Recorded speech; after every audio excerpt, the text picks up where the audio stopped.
नमस्कार साथियों, साप्ताहिक सलाह में आप सभी का हार्दिक स्वागत। आज 6 अक्टूबर और सोयाबीन का सीजन पूर्णतः समाप्ति की ओर है। कई क्षेत्रों में सोयाबीन कट भी चुकी है, लेकिन जैसा कि पिछले कुछ वर्षों से देखा जा रहा है, पकने के समय में लगातार वर्षा का दौर जारी है। जिन किसान भाइयों ने कम समय में पकने वाली किस्में लगाई थी, कुछ लोगों ने कटाई उसकी कर दी है। कुछ लोग जिनके पास ज्यादा क्षेत्र है वो शायद अभी तक कटाई नहीं कर पा रहे, या जो मध्यम या लंबी अवधि की जो किस्में है वो अभी कटाई की प्रतीक्षा में है। हम ये कहना चाहेंगे कि जब भी आपको संभव हो, शीघ्र अपनी फसल की कटाई कर ले, और इसके लिए दोनों ऑप्शन आप अपना सकते हैं। चाहे कंबाइन से कर सकते हैं या फिर श्रमिकों की सहायता से कटाई कर ले और उसके बाद में उसकी गहाई कर ले। जब आप कंबाइन से करते हैं तो एक साथ आपकी कटाई गहाई हो जाएगी, लेकिन यदि आप श्रमिकों की सहायता से कटाई कर लेते हैं तो उसको 1-2 रोज धूप में सुखा दे, उसके बाद में उसकी थ्रेशर से गहाई कर ले। तुरंत अगर थ्रेशर की गहाई करना संभव नहीं है तो आप उसको इकट्ठा करके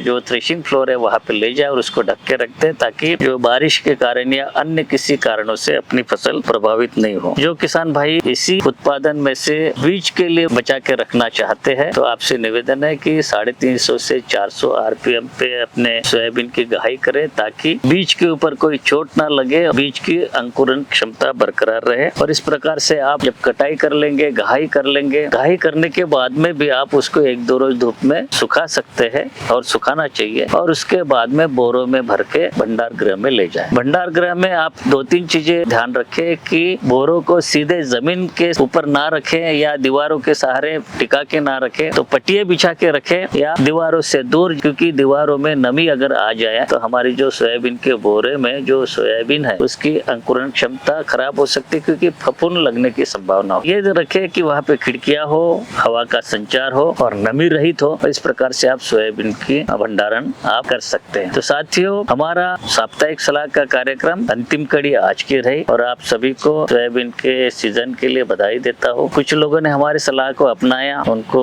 फायदा हुआ है, ऐसे उनकी प्रतिक्रिया है। सभी किसानों का हम लोग उनके प्रश्नों के उत्तर नहीं दे पाए, उसके लिए क्षमा चाहते हैं, और मिलेंगे अगले साल इसी प्रकार से साप्ताहिक सलाह के कार्यक्रम में लेके बताएंगे आपको कि अगले साल अगले सीजन में हम लोग कौन कौन सी नई वैरायटी आपके लिए लेके आए, उसकी क्या कर सकते, उसकी सलाह क्या रहेगी, इसके बारे में चर्चा करेंगे। तब तक के लिए आगे दीजिए।